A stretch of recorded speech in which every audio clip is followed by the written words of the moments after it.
At 88, Morgan Freeman still carries one of the most recognizable voices in the world. Steady. Timeless. For decades, that voice has guided audiences through prison walls, war zones, and stories of hope. It has narrated documentaries, inspired generations, and become synonymous with wisdom itself. But behind that iconic presence, something far more fragile has been unfolding. Because at 88, Morgan Freeman isn't just reflecting on a legendary career. He's facing the quiet realities that come with time, realities that no fame, no awards, and no legendary status can shield anyone from. The public still sees the composed interviews, the dignified red carpet appearances, the unmistakable narration, work that feels as strong as ever. What they don't see is the physical toll the years have taken, the lingering pain. The slowed movement, the visible reminder of a life that has endured more than most people realize, and perhaps even more heartbreaking than the physical challenges, is the emotional weight of loss. Friends gone, industry peers fading, a generation slowly disappearing. At 88, reflection becomes unavoidable, not just about career highs, but about regrets, resilience, and what truly remains when applause fades. This isn't a story about scandal. It's about vulnerability, because what Morgan Freeman is facing right now isn't dramatic headlines or controversy. It's something far more universal. Aging. Mortality. And the quiet understanding that even legends are human. And once you understand what he's really living with today, you may never hear that iconic voice the same way again. Long before 88, long before conversations about aging and legacy, Morgan Freeman experienced a moment that quietly altered the rest of his life. It wasn't on a film set. It wasn't during an awards speech, and it didn't happen under Hollywood lights. It happened on a dark Mississippi highway in 2008. The crash was sudden, violent. His vehicle flipped multiple times before coming to rest. Emergency responders had to cut him from the wreckage. News spread quickly. Morgan Freeman had been seriously injured. For fans, it felt unreal. The man whose voice narrated strength itself was suddenly fragile. He survived, but survival came at a cost. Freeman suffered severe injuries to his left arm and hand, nerve damage, broken bones, trauma that didn't simply heal with time. Multiple surgeries followed, long rehabilitation sessions, endless effort just to regain partial function. What most people don't realize is this: the damage never fully went away. In the years since the accident, Freeman has lived with chronic pain, a condition known as fibromyalgia, triggered after the trauma. The pain isn't dramatic or visible. It doesn't make headlines, but it lingers. Constantly. His left hand often remains gloved in public appearances, not for style, but for circulation support. Movement is limited, dexterity reduced, the kind of daily discomfort that becomes background noise only because it has no choice. At 88, that old injury hasn't faded. It has intensified. Age does not soften nerve damage, it amplifies it. And yet, Morgan Freeman rarely speaks about it in detail. He has acknowledged the pain in interviews, but without self-pity, without dramatics, just quiet acceptance. That quiet acceptance is what makes this so heartbreaking. Because behind the calm voice the world knows, there's a man managing persistent discomfort every single day. Imagine building a career on presence, posture, movement, physical authority, and then losing effortless control of part of your body. Imagine stepping onto red carpets knowing cameras will zoom in, not just on your smile, but on what's changed. Freeman never allowed the injury to define him publicly. He kept working, he kept narrating, he kept showing up. But aging adds another layer to the story. At 88, recovery isn't the goal anymore. Maintenance is. Managing pain instead of eliminating it. Conserving energy instead of pushing limits. Choosing appearances carefully. Accepting that the body has boundaries it never once had before. And here's the deeper truth. For someone who built a legendary career later in life, achieving massive fame in his 50s and 60s, slowing down at 88 carries emotional weight. Freeman didn't just climb Hollywood's ladder, he climbed it patiently, which makes the idea of stepping back even harder. The accident in 2008 wasn't just a physical turning point. It was the beginning of a long, private adjustment to vulnerability. The world still sees Morgan Freeman as steady, powerful, eternal. But time has touched him, just as it touches everyone. And now, at 88, the effects of that single night on a Mississippi road are still with him. Quiet, unseen, unrelenting. This isn't the story of a fall from grace. It's the story of endurance, and it's only the beginning of what Morgan Freeman is truly facing now. By the time someone reaches 88, the losses no longer arrive one at a time. They arrive in clusters. For Morgan Freeman, this has become one of the most painful realities of aging. Not the headlines, not the slowing body, but the steady disappearance of people who once filled his world. Colleagues he shared sets with, friends he grew old alongside, voices that once felt permanent.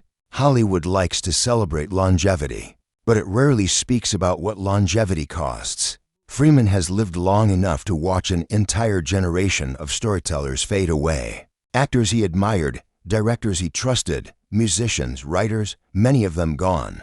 Others too ill to work. Some no longer recognize the world they helped shape. Every award ceremony becomes quieter, every tribute reel longer, and every passing year carries another reminder. The circle is shrinking. What makes this especially heavy for Freeman is that his rise to fame came later than most. While others burned bright and fast, he built his career patiently, brick by brick. His greatest recognition arrived when many actors were already slowing down, which means his success and his losses overlapped. He didn't just celebrate milestones, he mourned alongside. Then there is also the weight of personal loss. While Freeman has always guarded his private life carefully, tragedy has touched him there as well. The kind that doesn't fade with time, only changes shape. Loss that doesn't seek attention, but lingers quietly in the background of everyday life. At 88, grief is no longer shocking. It is familiar, and familiarity doesn't make it easier. It makes it heavier, because grief accumulates. It layers itself over old memories, over shared jokes, over moments that suddenly feel unfinished. Freeman has spoken before about how age brings reflection whether you want it or not. You start measuring life not by what's ahead, but by what's already past. The roles he'll never play, the conversations he'll never finish, the people he won't see again. There's also the loneliness that comes from being one of the last still standing. When you outlive peers, admiration mixes with isolation. People look at you as a monument, not as someone still experiencing loss in real time. Fans see a legend. Legends still grieve. And perhaps the most heartbreaking part is how quietly Freeman carries it.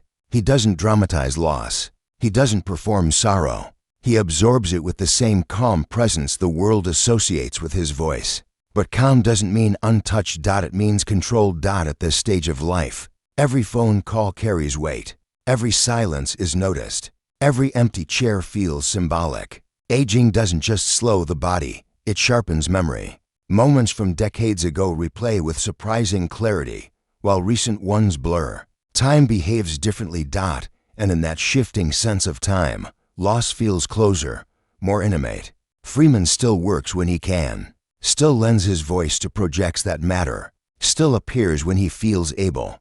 But behind that steady presence is a man keenly aware that each appearance may carry finality, not because he's giving up, but because he understands reality. At 88, you don't assume there's always another year, another role, another reunion. You appreciate what remains, and you mourn what doesn't. This of Morgan Freeman's life isn't defined by fame or awards. It's defined by endurance in the face of disappearance. By continuing forward while the world he once knew slowly recedes, and that quiet persistence, showing up despite loss, despite pain, despite time itself, may be the most heartbreaking and courageous role he has ever lived. At 88 years old, most people have stepped away from the spotlight, but Morgan Freeman hasn't, not completely. He still accepts select roles, still narrates documentaries, still steps onto sets when his health allows it. And too many fans, it feels inspiring, a legend refusing to slow down. But for Freeman, the decision to keep working isn't about staying. Relevant. It's about staying connected. For someone whose voice has become one of the most recognizable in film history. From The Shawshank Redemption to Million Dollar Baby, storytelling isn't just a profession, it's identity. When you've spent decades embodying characters, narrating humanity's triumphs and tragedies, stepping away can feel like erasing a part of yourself. Work, for Freeman, has never simply been about fame. It has been about purpose. And at 88, purpose matters more than ever. There's a quiet fear that comes with aging, not just of illness or time running out, but of becoming irrelevant, of watching the industry you helped shape move forward without you, of becoming a memory instead of a presence. Hollywood moves fast. New faces emerge every year. New voices take center stage. Technology changes the way stories are told. Audiences shift, and yet when Morgan Freeman speaks, people still listen. That voice, steady, calm, authoritative, has narrated everything from historical epics to nature documentaries. It has been parodied, celebrated, imitated. But what happens when that voice fades? For Freeman, continuing to work may be his way of pushing back against that silence. Because silence is what he fears most, not the absence of applause, but the absence of participation. The day when the phone stops ringing, when scripts stop arriving, when people stop asking him to tell the story. There's also something deeply human about staying active. Studies show that continued engagement, mental, creative, social, can slow the emotional toll of aging. Freeman has always seemed to understand this instinctively. He works because it keeps him alive in more ways than one. Every set offers structure. Every project offers collaboration. Every narration session offers a reason to wake up early, rehearse lines, prepare. At 88, routine becomes stability. And stability becomes strength. But beneath the strength is vulnerability. Freeman knows his physical limits better than anyone. The long days are harder now. Travel can be exhausting. Pain management is part of the schedule. Recovery takes longer. He doesn't pretend otherwise. He simply adapts. Shorter schedules, selective roles, projects that align with his energy, and above all, projects that mean something. Because if each role could be one of the last, it has to matter. There's also legacy. Freeman has earned every major accolade an actor can hope for. But awards don't define legacy. Stories do. The characters that live on after you're gone. The performances people revisit decades later, when audiences rewatch The Shawshank Redemption. They aren't just watching a film, they're hearing him. When documentaries seek gravitas, they seek him. He understands that what he leaves behind isn't property or headlines. It's resonance. Still, even legends are human. There are days when energy is low, when the body resists, when the weight of 88 years presses harder than usual.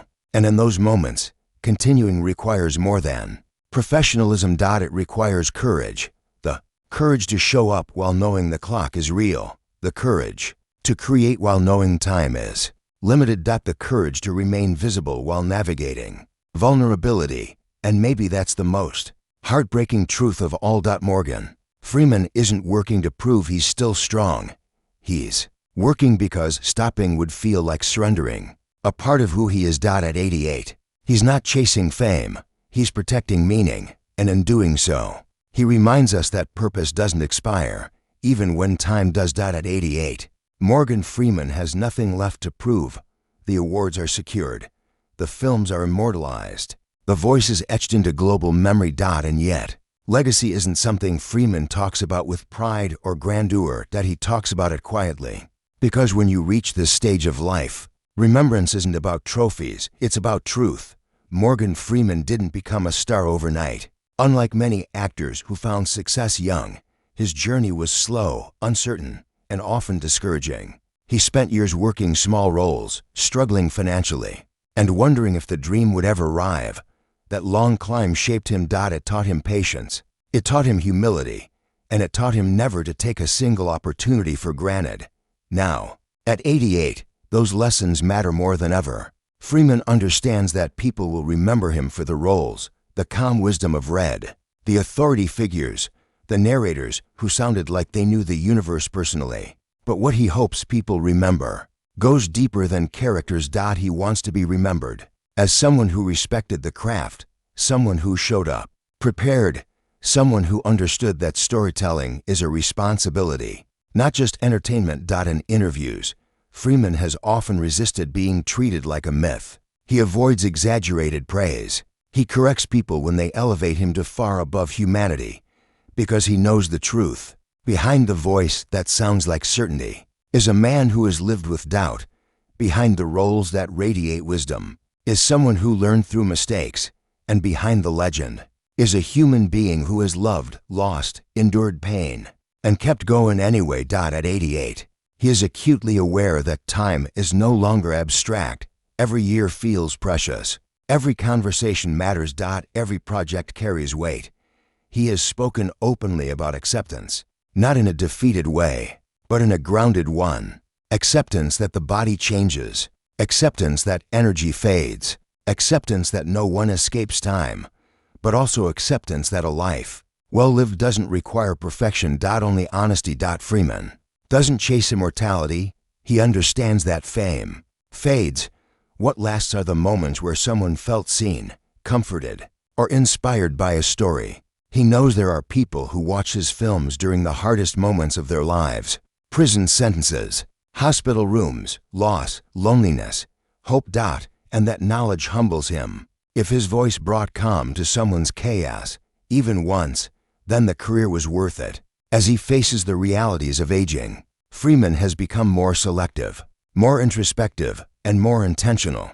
He chooses peace over noise, meaning over volume, substance over attention, and perhaps that is the quiet heartbreak of it all. Not tragedy. Not scandal, but the awareness that even the strongest voices eventually soften. Even the greatest storytellers must one day step back.